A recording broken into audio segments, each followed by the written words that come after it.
let's talk some USC recruiting. I know it's a bye week, but we're going to do a little USC recruiting here. The Trojans, they were slow to start, but Steve, they are sitting at 19 commitments. This class is coming together. We wondered for a while when they would add a second. I mean, Julian Lewis sat on that commitment list by himself for almost 6 months. So here it is. They're sitting at 19 commitments. It seems like even though there's been ups and downs during this recruiting cycle along the way, it feels like there's been more ups for Lincoln Riley. What do you think of this 2025 class up to this point? Well, it's an exciting class, particularly at linebacker and in the secondary and at quarterback. I got some weapons at wide receiver and running back, really sneaky good receiver class with Corey Sims and Tanook Hines. And then just one of the absolute sleepers in recruiting this cycle is Romero Ison, a 5'10.5", 180-pound receiver out of inner city Baltimore, who USC has committed. He is a fantastic football player. Harry Dalton and Dwayne Morris, a couple good running backs committed. So really good skill players on offense. Got their quarterback in the fold. Really good at linebacker and in the secondary. They need some D linemen. They're going to need to shore up there at that position this cycle as they finish up. But so far so good, and they're off and running in 2026 as well. And I just think there's a lot of excitement around this football program. Yeah, and speaking of filling some major needs, Jerome Miles, he's a top 10 wide. I shouldn't say one of. I mean, he's literally a top 10 wide receiver in the country.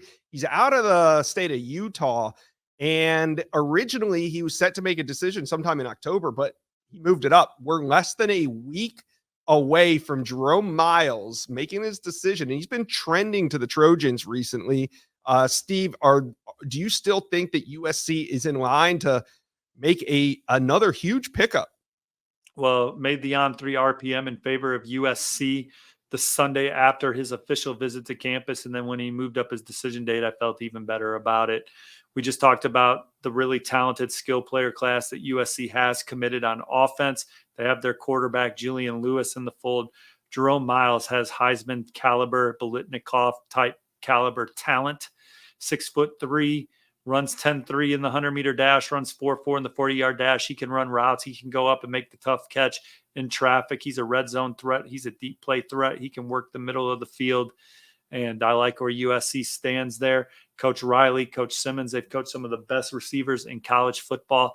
And I think that Jerome Miles is headed their way as they finish this cycle strong. Yeah. And I think that'll only help with Julian Lewis's commitment. It just seems like everything has gone silent in terms of the smoke that was coming up, especially when you talk Colorado. I know earlier in the cycle, Auburn was a threat.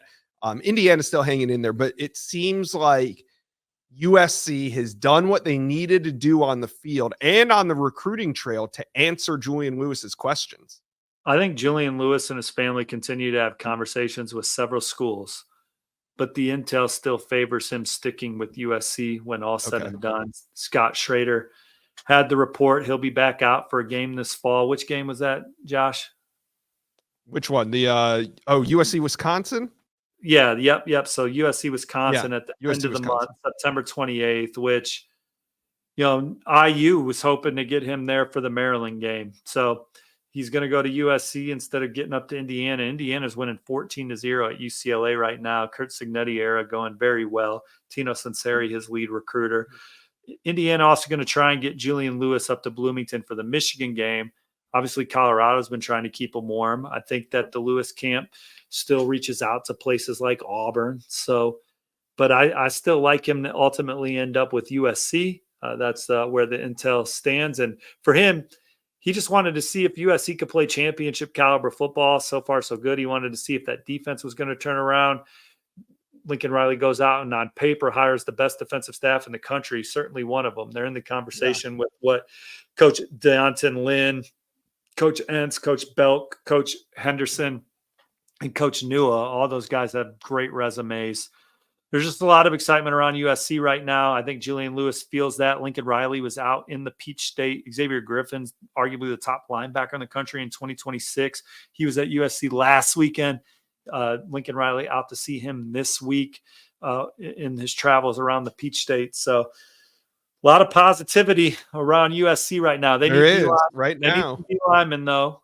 Hard to win at a championship level without ass kickers on the D line, but they're recruiting ass kickers at linebacker. Some really talented players in the secondary. RJ Simmons is one of the elite defensive backs in 2026.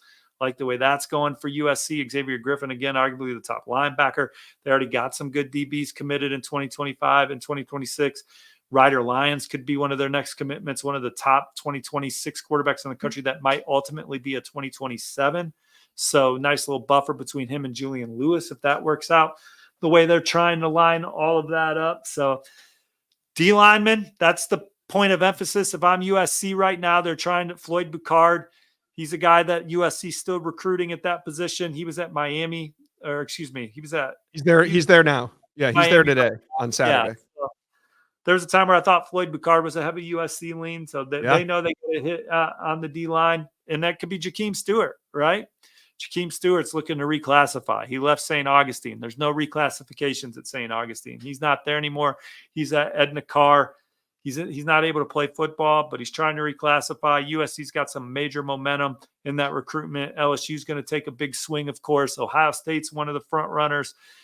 He was not going to be able to take some visits because Saturday games at St. Augustine. Well, his weekends are clear. So it'll be – he could pop up at quite a few games here coming up, including places like Texas and Miami. But USC – is one of the front runners. Jakeem Stewart would be massive as they try and put the finishing touches on a terrific class. Yeah, this Jakeem Stewart recruitment is going to come fast and furious once he announces or finally announces that reclassification, because he still hasn't. So he can't technically take an official visit until he's in his senior year. So once he gets that reclass, it'll line up some official visits, and then it'll be decision time. So Jakeem Stewart is going to have a action-packed recruitment whenever this thing goes live for the class of 2025. Before we wrap up this USC segment, I want to bring in Hayes Fawcett because something always interesting happens at USC on visit weekends. It's like they know, like Scott Schrader of our USC site, if you follow Scott on Saturday night, he'll get in the chat on their message board and be like, there's 4 commitments. There's going to be 4 commitments on Sunday or into Monday, that. And then he'll be like an hour later, he'll be like 5. It's 5. And then sure enough, like they'll roll out and the commitments will come within a 24-hour period. And what I want to talk about was that weekend in March when Justice Terry, Isaiah Gibson, Hilton Stubbs all went out there. Take us behind the scenes of the action. When did you know they were committing? Was this like a Saturday thing? Was this a Sunday? Because Justice Terry, didn't Justice Terry go live at like 6 a.m. with his commitment on Sunday morning in the middle of March? Yes. I remember I was on a little spring break trip, and I believe like the 2 days after he committed, I actually went to Nashville and came home 3. And that Saturday night, I got a call from Isaiah, and he was telling me that he was going to commit the next day, and also told me about Justice Terry. He told you about Justice Terry. Yes, and I didn't really believe like the Justice Terry thing. I thought he was just kind of messing around, but I ended up having graphics and stuff, and then later that evening, Hilton Stubbs committed to USC as well. So that was definitely a big recruiting weekend for them. Obviously, none of those guys are committed anymore, but they've definitely bounced back and definitely one of the hottest teams on the trail right now. Yeah, they're not afraid. They're not afraid to mix it up. They'll go after the best players in the country, win some, lose some, but they had to go out and prove on the field. And so far through 2 chapters, they got a big game coming up against Michigan on the road. They win that game, it's going to be real fascinating around the Trojans right now. Michigan looking to get a big win too as they try and get back on track. They beat Arkansas State today. Hayes, you're a Louisiana native. You had much interaction with Jakeem Stewart. Some of the big things he has coming up in his recruitment.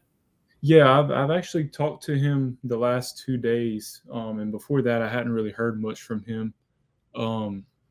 As far as an announcement goes, I'm not sure when, but we've definitely been speaking kind of behind the scenes as he and his camp are trying to figure things out. That's going to be a big one when Jakeem Stewart reclasses to the 2025 cycle. Steve, we're just going to wrap it up here. Anything else on USC recruiting as they head into a crucial bye week, or they are in the bye week, I should say? Oh, man.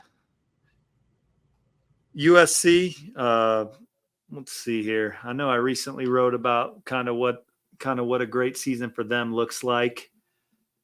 And we talked Are we about talking the ceiling on this class? Is this a top 10 class at best? Could they find themselves in the top 5? Is that possible? Well, with Jerome Miles, Jakeem Stewart, flip a guy like